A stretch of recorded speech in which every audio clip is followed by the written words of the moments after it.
안녕하세요. 반갑습니다. 저는 중독심리 전문가 상담심리학 박사 한진주입니다. 저의 강의는 금연 인지행동적 접근으로 니코틴이라는 마약 중독으로부터 중독자들을 완벽하게 해방시켜드리는 것을 목표로 하고 있습니다. 오늘 제 강의는 첫째, 흡연에 관한 오해와 진실, 둘째, 니코틴이라는 마약의 중독의 증상, 셋째, 흡연의 허상과 세뇌, 마지막으로는 흡연의 잘못된 세뇌를 제거할 NLP 금연 기법 순으로 진행됩니다. 그럼 제 강의를 시작하겠습니다.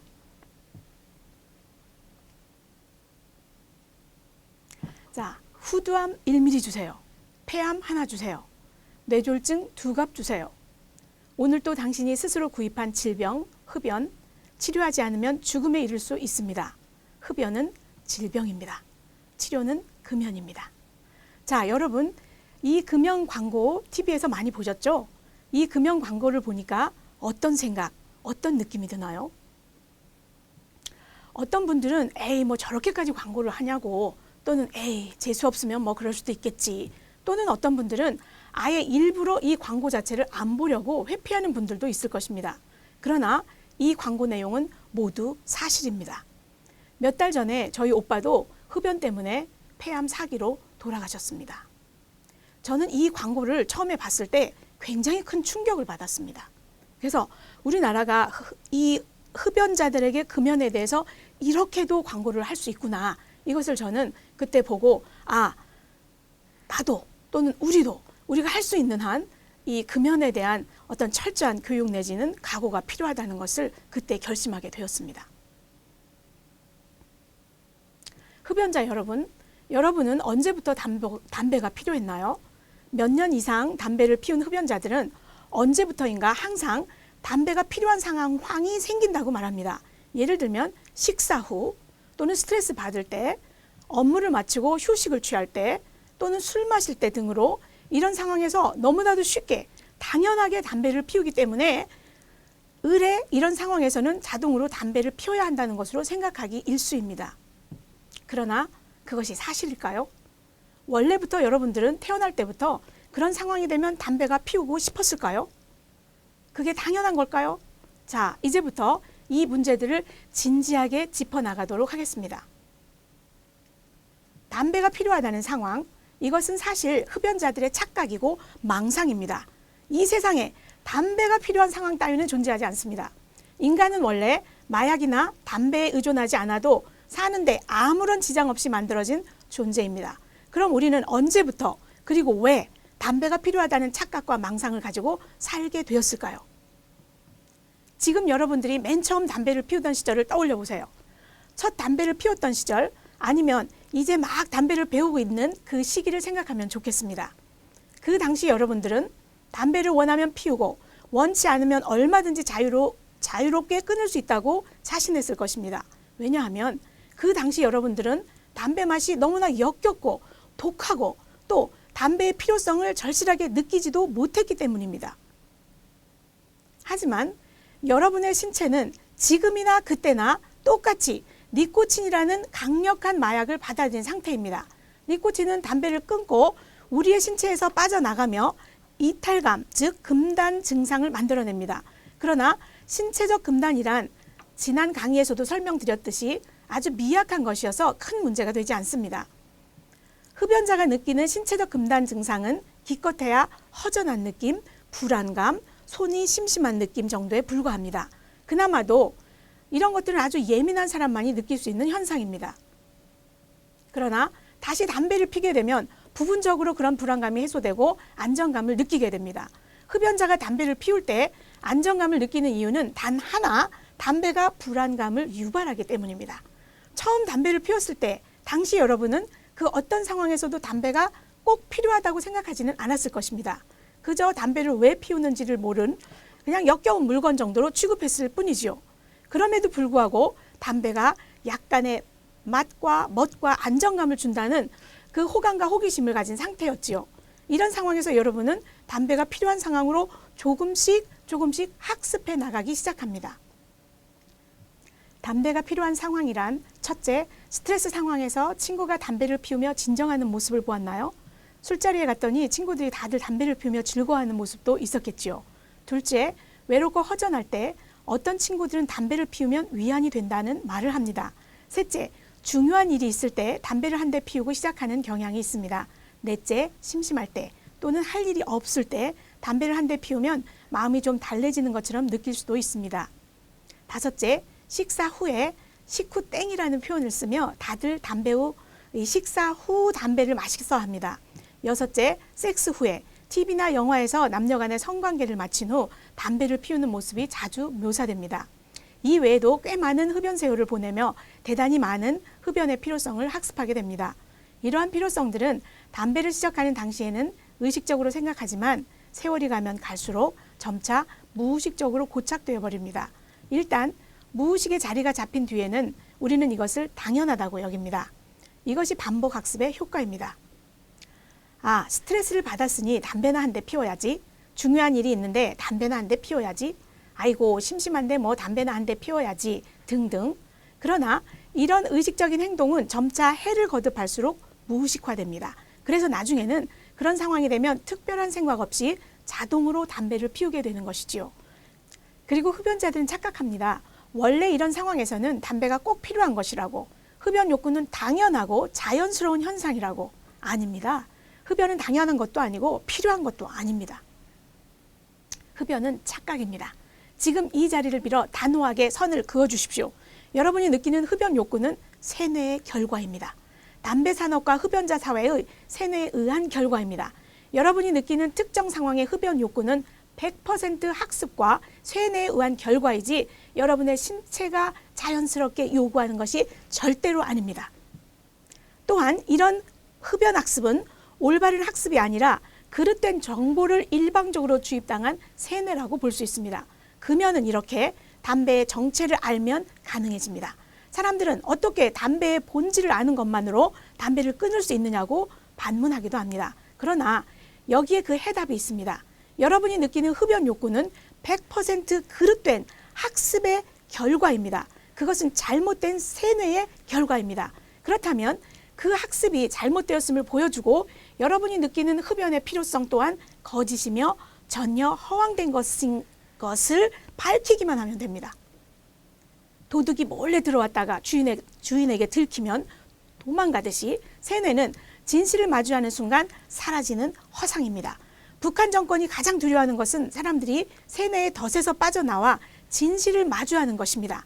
그래서 대북 방송과 전단 살포에 그토록 예민하게 반응하지 않습니까?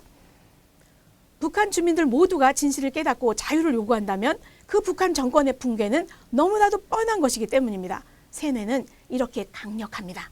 그러나 진실을 마주하는 순간 사라지는 허상에 불과하기도 합니다. 자, 대부분의 북한 주민들은 진실을 마주하는 것을 두려워하며 입 밖으로 꺼내지도 않습니다. 물론 정부가 두려운 것도 있지만 사실은 진실을 알고 싶지 않기 때문입니다.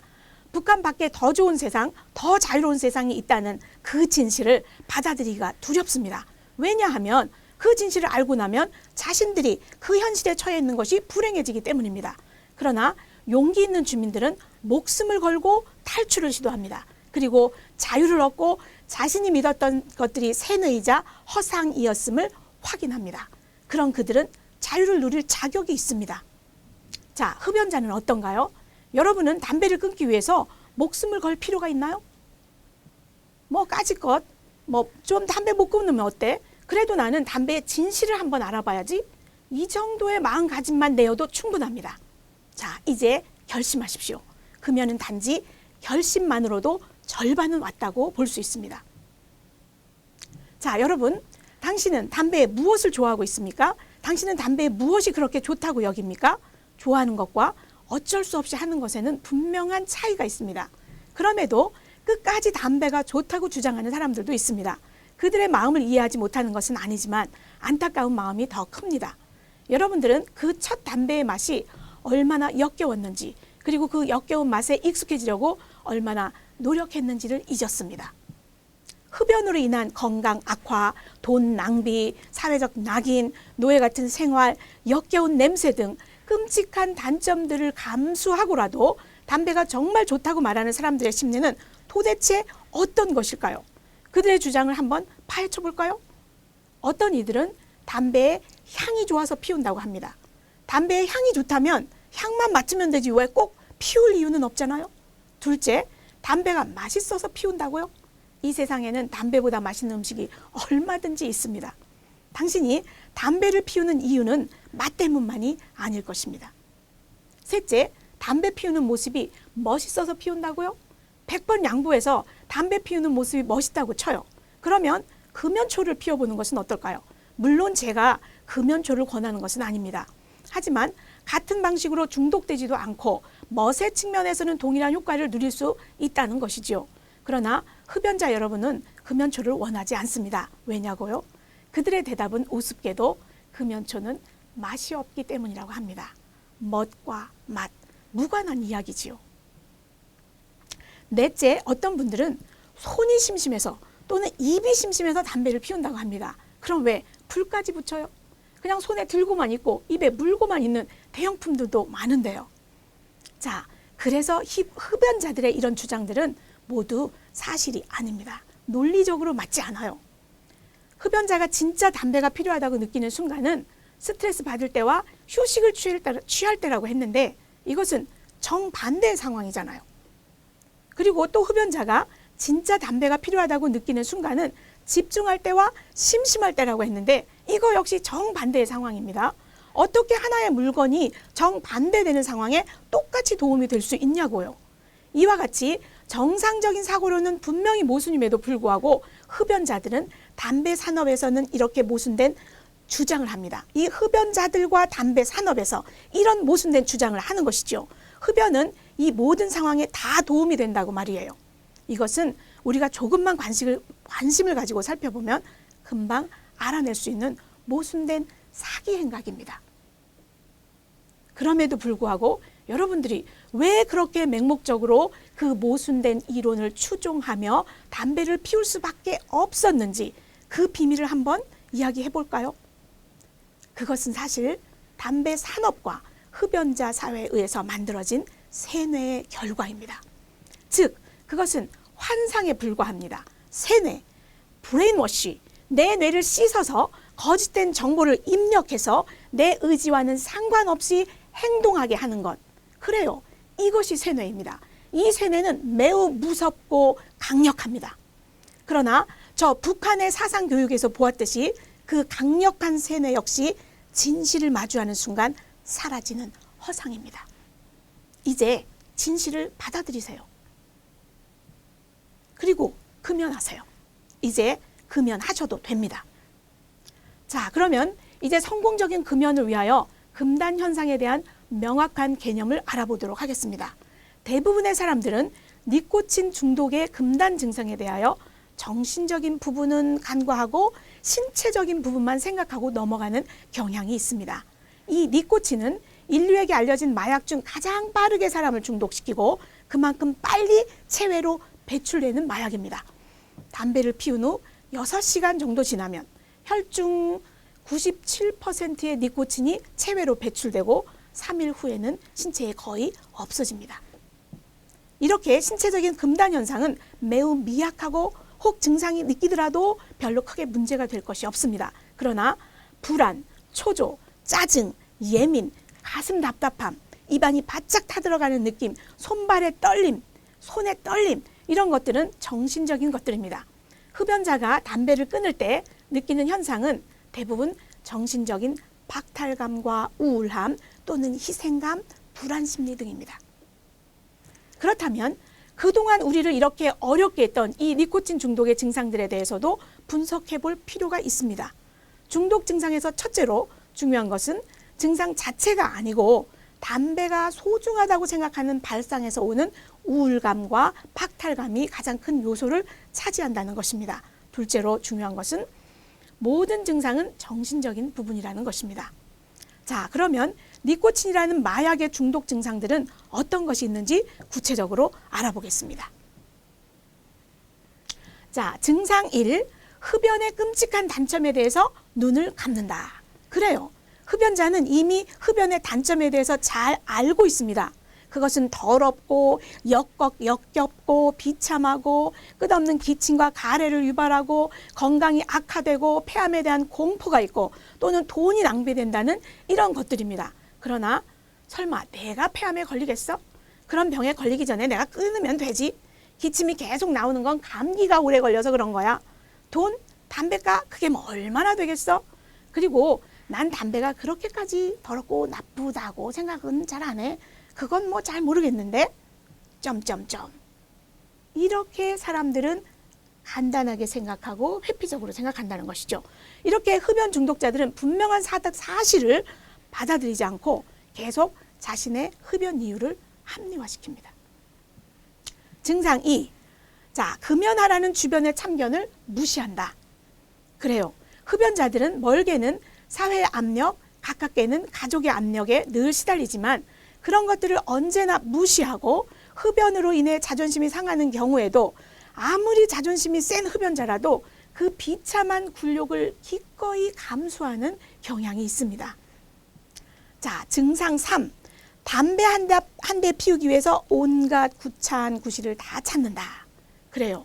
물론 담배를 피울 때도 그렇지만 일단 금연을 시작하고 나면 다시 담배 한 대를 피우기 위해서 온갖 구차한 변명거리를 찾는데 바쁩니다. 이렇게 겉으로는 금연을 한다고 했으나 마음은 열렬히 담배를 원하고 있다는 것이죠. 심지어는 이렇게 말합니다. 금연으로 스트레스를 받는 것이 담배를 피우는 것보다 더 건강에 해로울 것 같아. 그럴지도 몰라. 또 내가 담배를 끊음으로 성격도 예민해진 것 같아. 가족들도 예민해진 나 때문에 힘들어하는 것 같아. 그렇다면 나는 가족을 위해서라도 담배를 피워야 되는 것 아니야? 점점점. 이 모습들을 상상해 보십시오. 여러분, 정말 담배를 끊고 나면 그런 핑계를 대던 자신이 얼마나 한심한지 깨닫게 됩니다. 그러나 니코틴 중독자는 절대 그것을 깨닫지 못합니다. 증상 4입니다. 금연의 날을 끊임없이 미룬다. 예, 담배 끊긴 끊을 거야. 근데 왜 꼭 오늘 끊을 필요는 없잖아. 이 스트레스 받는 상황만 지나면 또는 다음 휴가 때까지 휴가 갔다 와서 또는 내년까지 피웠다가 내년 1월 1일부터 새 결심으로 끊으면 되지. 이렇게 많은 흡연자들이 스트레스 받는 상황이 끝나야 담배도 끊을 수 있다고 주장합니다. 그러나 착각하지 마십시오. 더 이상 자신을 속이지 마십시오. 여러분의 삶에 스트레스 받는 상황이 끝날 리가 있을까요? 더 중요한 것은 스트레스 받는 상황이 끝나면 동시에 담배를 끊고 싶다는 마음도 사라질 것입니다. 이런 것들이 바로 마약 중독의 증상들입니다. 그냥 상식적으로 생각해 보세요.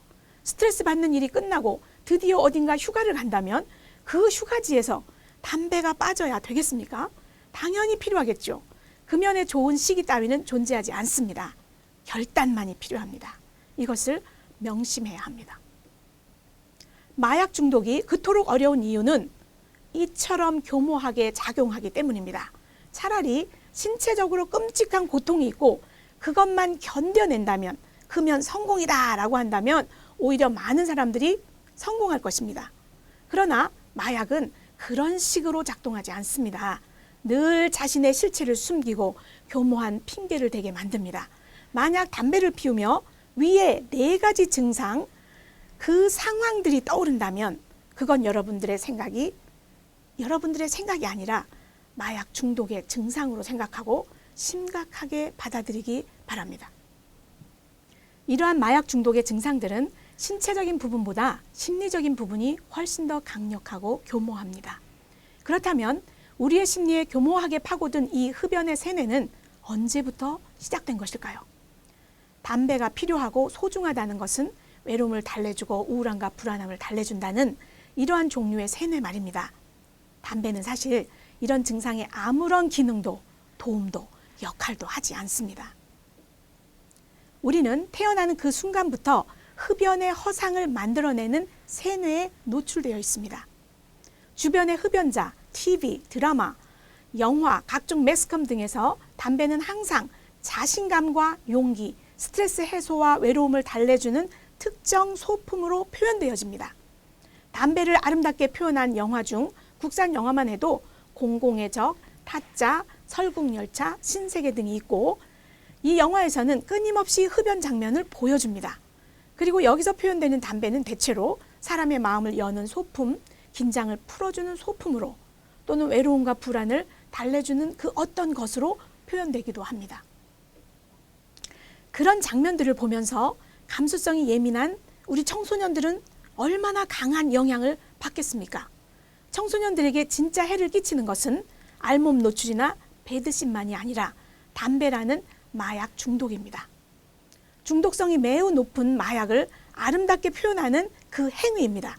그러므로 우리 사회와 어른들의 특별한 관심과 대책이 필요합니다.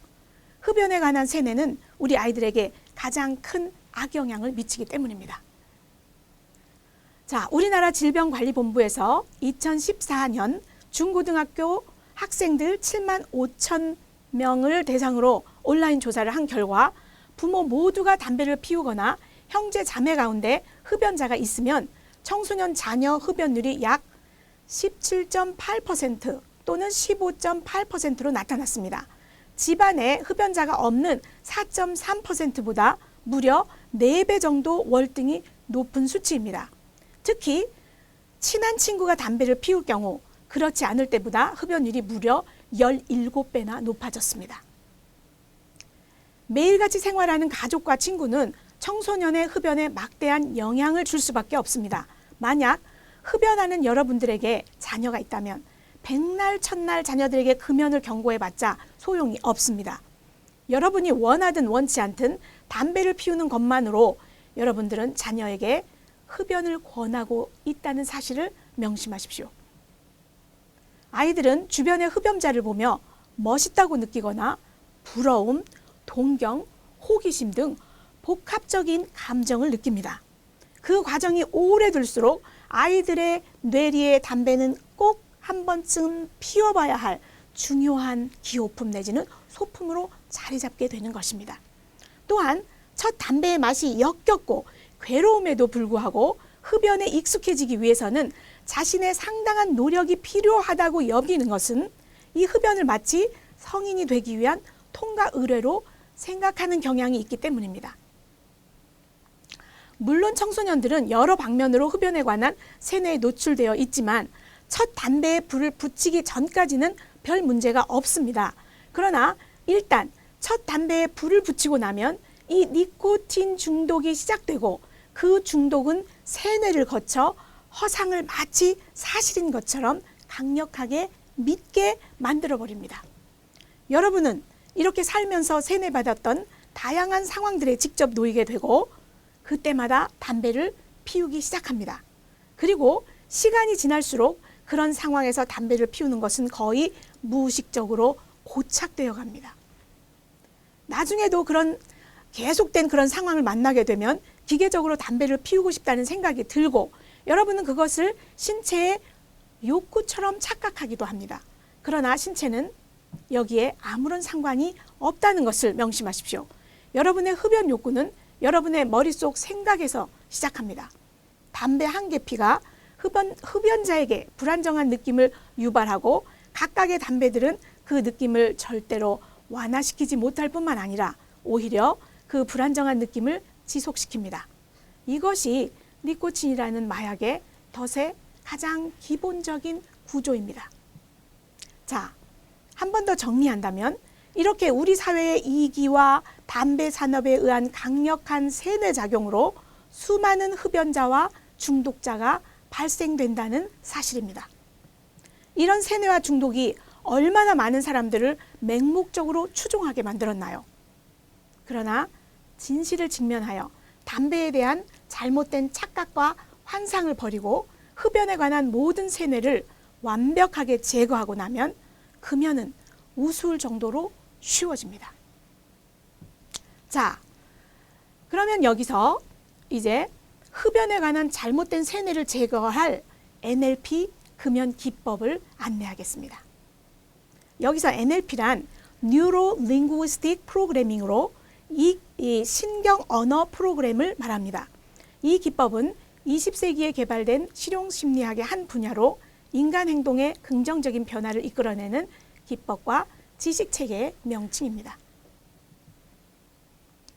우리의 뇌는 현실과 상상을 구별하지 못합니다. 그러므로 본 NLP 금연기법은 성공적인 금연에 아주 탁월한 효과가 있습니다. 즉, 이 기법을 경험하고 나면 잠재의식에서 담배가 더 이상 기호품으로 인식되지 못하게 합니다. 이 기법을 통한 금연의 효과는 여러분들이 지금 저를 통하여 이 기법을 얼마나 잘 집중하였는가에 달려 있습니다. 자, 준비되셨나요? 먼저 편안한 자세로 앉거나 눕습니다. 앉아있는 분들은 의자 등받이에서 등을 살짝 떼고 등뼈를 곧게 펴고 양발은 바닥에 잘 붙이고 양손은 무릎 위에 자연스럽게 올려놓습니다. 이때 몸을 이리저리 움직여서 가장 편안한 자세를 취해주는 것이 중요합니다. 자, 이제 편안한 마음으로 눈을 감고 눈을 감고 호흡에 집중합니다.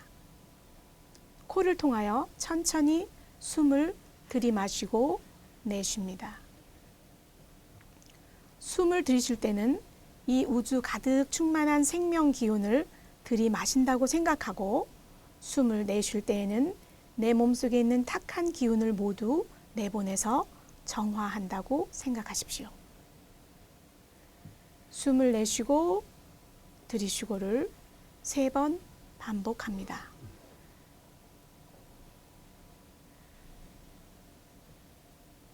자, 이제 계속해서 눈을 감고 편안하게 호흡을 하면서 이 목소리를 따라옵니다.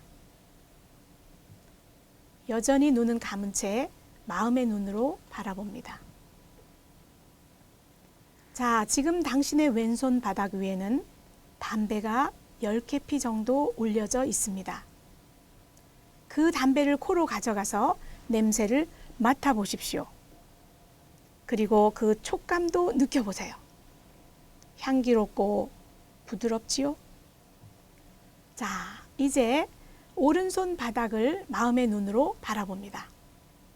오른손 바닥 위에는 술 먹고 토해놓은 토사물과 썩은 폐암 덩어리들이 올려져 있습니다. 냄새가 하도 더럽고 고약해서 구역질이 마구 올라옵니다. 웩 하는 구역질도 올라오고 아주 불편한 그런 느낌을 가지고, 자, 다시 한번 안내합니다. 여러분의 왼손 바닥 위에는 담배가 올려져 있습니다. 그리고 오른손 바닥에는 더러운 토사물과 폐암 덩어리들이 올려져 있습니다. 자, 이제 이 목소리가 하나, 둘, 셋을 세면 오른손과 왼손을 마주칩니다. 하나, 둘, 셋. 그리고 두 손바닥을 사정없이 비빕니다. 자, 더러운 구역질 나는 토사물과 썩은 폐암 덩어리들이 담배와 같이 마구 뒤섞여서 범벅이 되었습니다. 자, 이제 그 두 손바닥을 코끝으로 가져가서 냄새를 맡아봅니다. 악취로 가득한 토사물과 썩은 폐암 덩어리들과 엉겨붙은 담배를 가져다가 입에 물어보세요. 그렇게 깨끗하고 향기롭던 담배 계피들이 더러운 오염물과 뒤섞여 있습니다. 담배의 형체는 보이지 않고 맛도 향도 찾아볼 수가 없습니다. 자, 더 충분히 느껴보세요. 눈을 감은 채로 마음의 눈으로 더 깊게 바라보고 더 깊게 느껴보세요. 그 악취도 느껴보세요. 구역질도 느껴보세요. 손바닥과 손가락 사이로 흘러내리는 미끈덩거리는 그 더러운 촉감도 느껴보세요. 이건 장난이 아닙니다. 자, 계속 눈을 감은 채로 상상 속에서 옆에 있는 수돗물에 손을 씻고 천천히 눈을 뜨고 지금 이곳으로 돌아옵니다. 심호흡을 하면서 주변을 바라보세요. 손과 발도 봅니다. 그리고 옆에 있는 담배 한 개피를 잡고 혹 불을 붙여봅니다. 당신의 뇌는 이미 그 담배를 토사물과 썩은 폐암 덩어리로 인지할 것입니다. 구역질이 나고 괴로워서 당신은 더 이상 그 담배를 피울 수가 없습니다. 혹 며칠 정도 시간이 지나서 다시 담배 생각이 떠오른다면 오늘 저와 함께 했던 이 NLP 금연 기법을 그대로 반복하십시오. 금연하는 것이 당신의 목적이었다면 당신은 이미 금연에 성공하였습니다. 감사합니다.